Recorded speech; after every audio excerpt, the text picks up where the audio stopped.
જો મારા ભાઈને જોઈએ છે જીમ માટે પૈસા, પણ હું એને કેમ આપું? એનું રીઝન, એના 5 કારણ એ મને કહેશે. જો મને વેલિડ લાગશે તો હું એને આપીશ. શું પ્રશ્ન હતો? રિપીટ કર તારો પ્રશ્ન. તારે જીમના પૈસા જોઈએ છે, તું મને 5 વેલિડ રીઝન આપ કે હું તને જીમ કરવા માટે પૈસા આપું. કેમ? ફર્સ્ટ રીઝન, તમારી સગી બહેન છે. Second reason, for 1 minute. First reason he is saying કે તું મારી સગી બહેન છે. આમાં મારો કોઈ ફાયદો દેખાયો? એ જીમ કરશે, મને શું ફાયદો? મારા કરતાં સારો દેખાશે. Why I should pay? ફાયદો થોડી વધવાનો હોય. સેકન્ડ રીઝન તારી ફ્રેન્ડ્સ બધી જે હશે એ મારો નંબર માંગશે.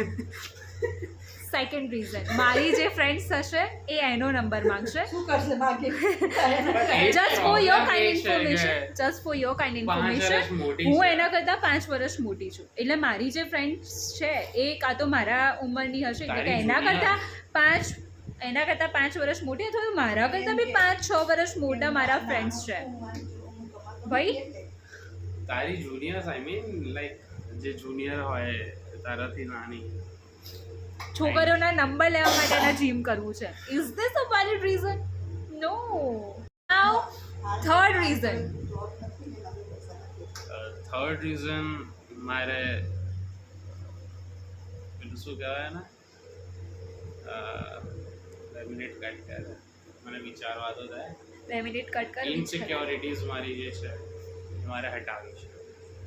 ઇનસિક્યોરિટીઝ હોય બધા લોકોમાં હોય, એટલે જીમ કરવાથી ઇનસિક્યોરિટીઝ એની ઓછી થઈ જશે.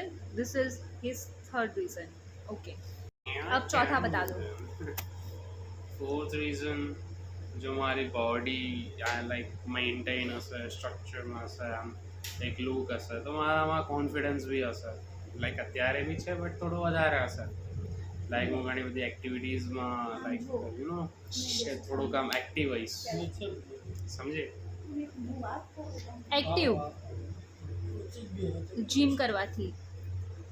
વેલિડ છે. Now last reason, fifth reason. 1 minute.